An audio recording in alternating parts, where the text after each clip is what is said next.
Баршаңызға сәлем, каналыма қош келдіңіздер. Біз бүгін осындай сүзбелі бәліш пісіретін боламыз.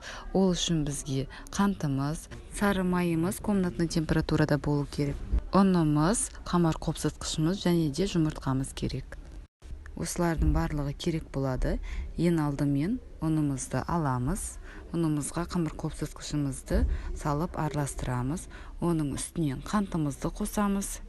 Қантымызды қосамызда бәрін жақсылап араластырып аламыз. Жақсылап араластырып болғаннан кейін майымызды ұнымызға осылай темір өткіштен өткізетін боламыз. Барлығын өткіземіз. Қолымызбен араластырып отырамыз. Жақсылап тестамыз осылай әдемі болу керек, май сіңісу керек. Жұмсақ болады. Міне қазір дайын болған түрін көрсетемін сіздерге. Осылай дайын болған тестаның үстіне бір жұмыртқамызды салып, тоже жақсылап араластырамыз. Енді начинкасын дайындайтын боламыз. Міне қамырымыз дайын болды. Оған творогымыз керек, бір жұмыртқамыз, сметанамыз, қантымыз керек болады.